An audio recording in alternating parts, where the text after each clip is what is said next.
So now we are in round 6, and I hope you don't mind the sun coming through in my container. I've got the setup for this in the container, in my shipping container where I live currently.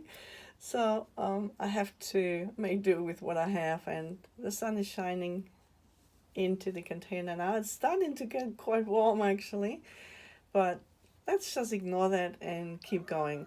I made my chain 1, and I'm starting with a single crochet, chain 2, single crochet into that chain 2 corner space, just as before. And I really hope you can see it with the sun and shadow, with a lighted shadow.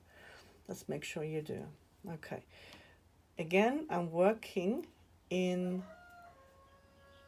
the back loop only of that first stitch. Let me double check.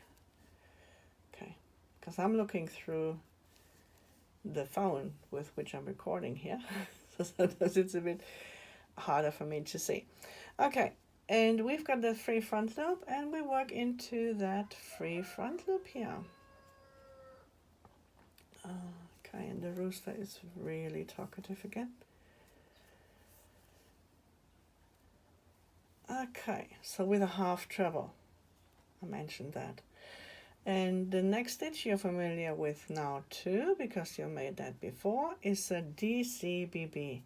That is our double crochet behind and below, and we work that in the loops of the skipped stitch, and we skip the stitch behind the special stitch, and now we're going to skip a stitch in front of the DCBB.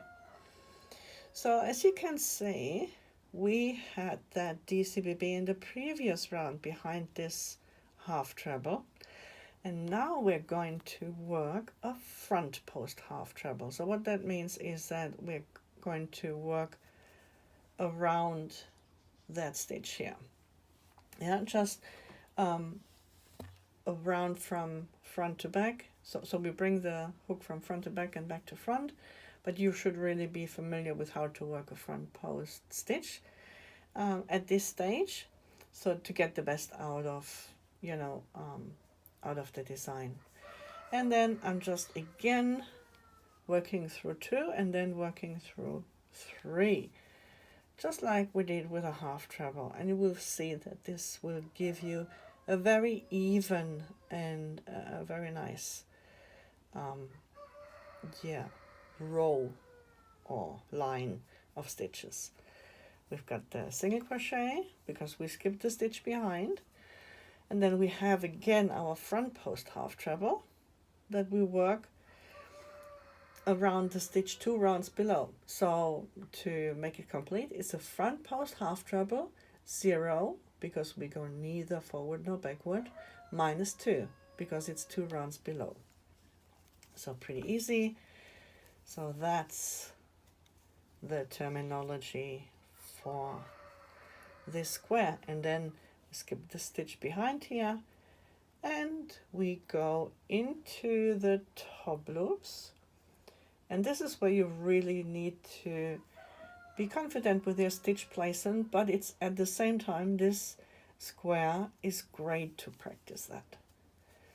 So as a beginner or first time image overlay crochet square, this is perfect.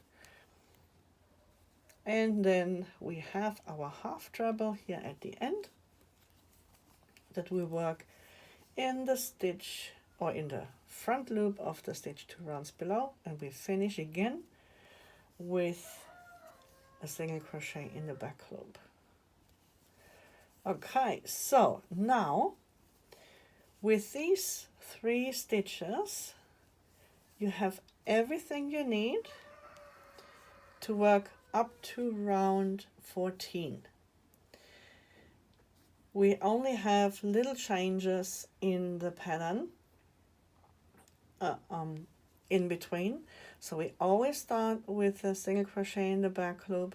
We always work a DCBB behind that special stitch from the previous round.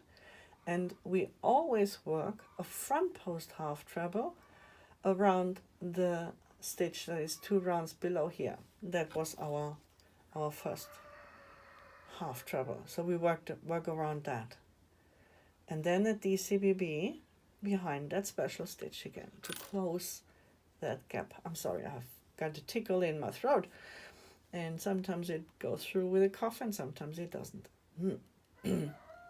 So that's how you do round 6. I'm going to do round 7 with you again, but from then on, really, it's just a repetition of these stitches as per the pattern or as per the chart. If you bought the pattern, then you've got the chart, and it's super easy to just work from the chart now with these few stitches. So in the end, again, remember to skip the chain 1 and close with a slip stitch into the first single crochet, and we'll be together again for round 7.